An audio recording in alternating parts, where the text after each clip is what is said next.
Hi, Taylor T. Carlson here, and it's time for another Dragon Ball S.H.Figuarts review today. Today we're looking at Piccolo Daimaoh, or as English language Dragon Ball fans know him, King Piccolo. King Piccolo was one of the main villains near the end of the original Dragon Ball. Akira Toriyama, who created the series, had created many villains and had Goku square off against all kinds of opponents, but he wanted to create one character that would be like the big main villain. King Piccolo is what he came up with. And the character known simply as Piccolo, who showed up near the tail end of the original Dragon Ball and throughout Dragon Ball Z, is actually the son/reincarnation of King Piccolo. So we're going to unbox this figure, and I'll show it off, and I will give my final verdict. Here's a close-up of the figure in its box. Top of the box, bottom of the box, side of the box, other side of the box that just kind of continues the artwork from the front. Back of the box shows off the figure in a few different poses with its accessories. I'll read these little passages on here and see what it says. Super modeling. Mastercrafted sculpt accurately depicts Piccolo Daimaoh form in meticulous detail. Super action. Dynamic articulation enables recreation of Piccolo Daimaoh iconic action sequences from the anime. A full array of interchangeable hand and face parts allow for expressive portrayal of Piccolo Daimaoh. S.H.Figuarts, simple style and heroic action. So let's crack this guy open. Now inside the package there's a green cardboard card that kind of serves as the background color. It's actually got a little bent when I opened the figure before. Like most S.H.Figuarts products, this one also comes with instructions detailing all the accessories, telling you where they go, how they go on, and so forth. Here's a look at King Piccolo on his card. He's got quite a few accessories here, so we'll lift off the top part of this card and I'll show off what he's got to offer.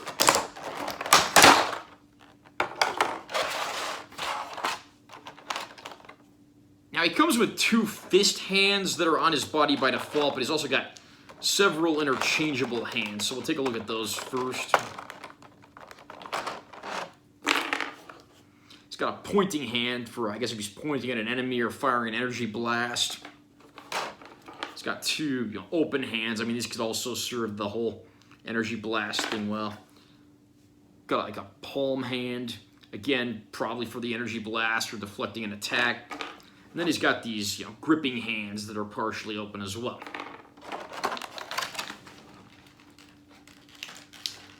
Now, like a lot of the figures in this line, he also comes with a Dragon Ball accessory. In this case, kind of hard to see on the camera there, but he has the 1-star Dragon Ball.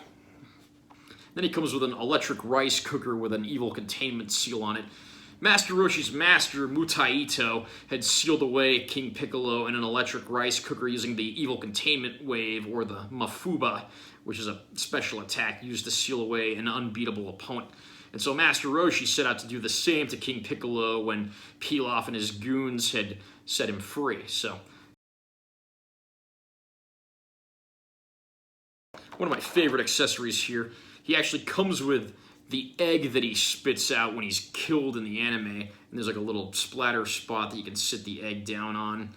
And this is the egg that hatches into Piccolo Jr., or simply Piccolo, the character we know from the end of the original Dragon Ball and all throughout Dragon Ball Z.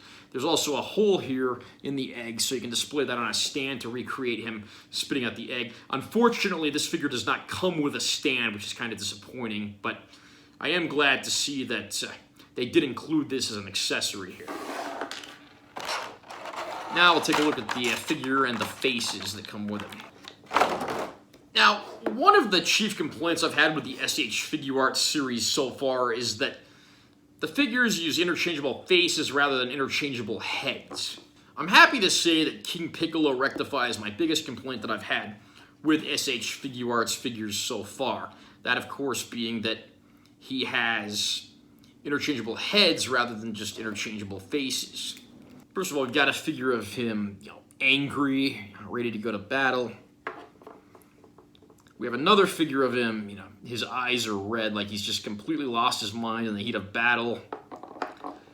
And we even have the head of him dying, squirming in pain, having spit out the egg that would one day become Piccolo Jr.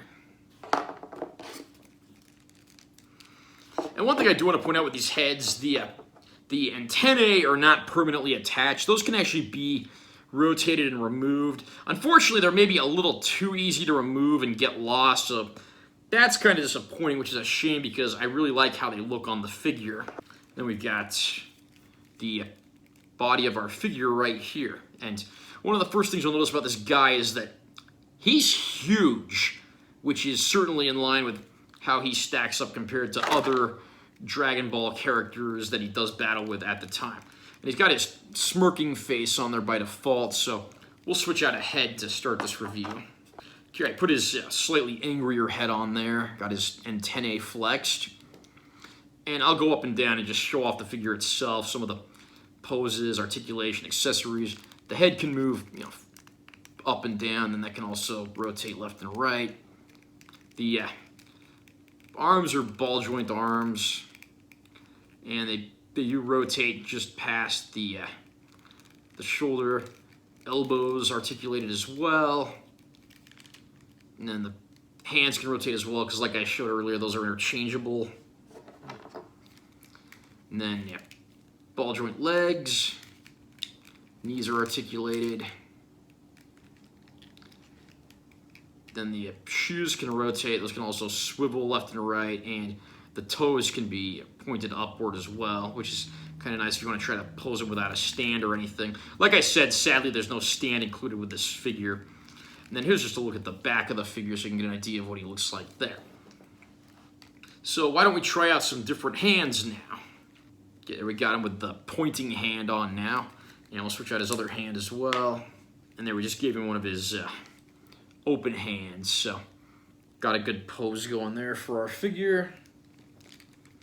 And why don't we check out some of the other things that comes with them as well and see what we can do. We got a Dragon Ball there, so I'll put on one of those gripping hands, see if we can get him to hold that. And like with most figures, there's not really any good way, sadly, to get him to grip the Dragon Ball. It tends to want to kind of fall out, but you can kind of work with it and try to get it to stay in his hand the best you can. I really wish that included like separate gripping hands that just had like a permanently attached Dragon Ball, because I think that would look better. So maybe now we'll try out one of his other heads. We got the head here of him losing his mind in the heat of battle, maybe because Goku keeps one-upping him. There we go, we got that on there. I love that expression. And King Piccolo, seeing him freaking out in the heat of battle is definitely a highlight. One of my favorite classic Dragon Ball villains, of course. And if you've seen the Dragon Ball Z movies, the Lord Slug character is pretty much a rip-off of King Piccolo, although nowhere near as fun or interesting. And I didn't mention earlier, but the torso can also rotate and shift back and forth. That's pretty common with the S.H.Figuarts series. And we've got one more head here, so I'll put that on next. That, of course, being the head as he's dying when he spits out the egg that becomes Piccolo Jr. So look at that face. You can just see the pain.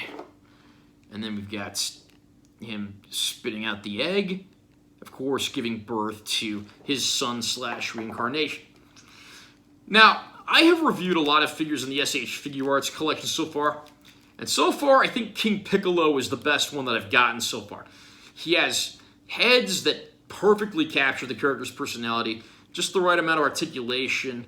The accessories included are great. I mean, you've got the electric rice cooker that opens, and even the egg that becomes Piccolo Jr.